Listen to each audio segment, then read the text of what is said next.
Good morning. Welcome back. I'm Marni Hughes. Breaking news this morning, Meta platforms, which include Facebook and Instagram, agreeing to a record $16.6 billion settlement with state prosecutors.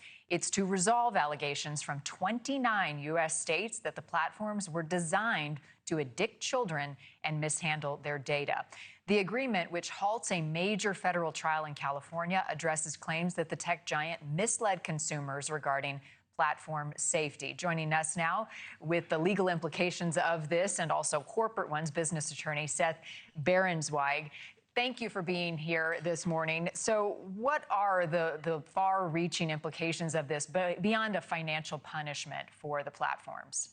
Well, it's a huge development from both a business standpoint and a legal standpoint. From a business perspective, this is a big tobacco moment for big tech in America. It is a recognition that their defense is that they have not created social media addiction with their algorithms and their business process just falls flat. And it's very unusual, I think we need to reflect to see how when a huge trial like this gets out of the gate in just a couple of days with just a couple of witnesses that the other side folds.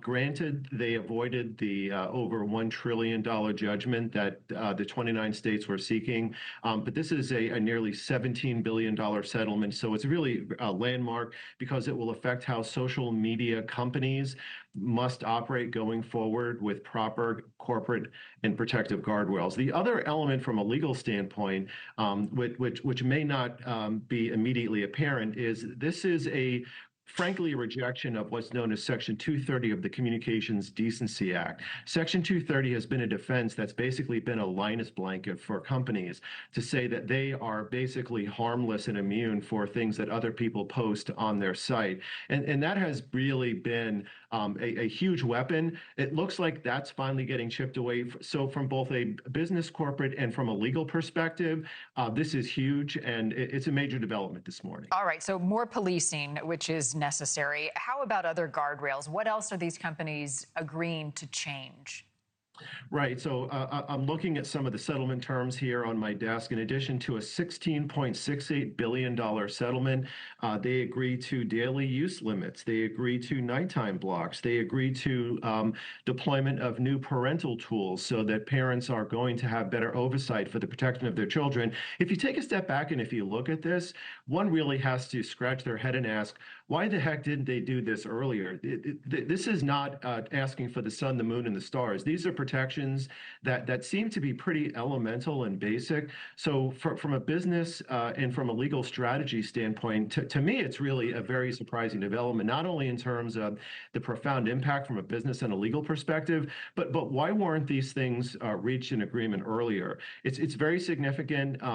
Kids are going to be protected, and it really is a sea change and something that is a major development. And how are they continued to be held accountable? So what will require them to hold their feet to the fire that they do these things, the daily use limits, the nighttime blocks? Yeah, so that's a great question. So whenever you have the heavy hand of the government coming in and requiring these elements, this is not window dressing. This is not form over substance. The government is going to hold Meta accountable, honest platforms, to make sure that these are meaningful, persistent, consistent changes for the protection of America's youth.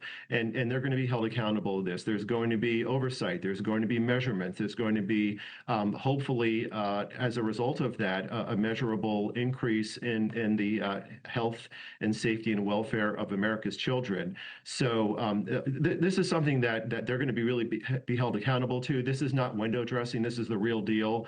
And as a result of that, this is not only going to be a profound impact for Meta, but it's going to have major reverberations throughout the world of big tech. Well, a big change in how our kids are able to access, use these platforms, which we know have been life-changing. Seth, thanks for the time and the perspective. You bet. Thank you for watching. Subscribe below and download our NewsNation app right now on your phone, and you will get fact-based, unbiased news for all Americans.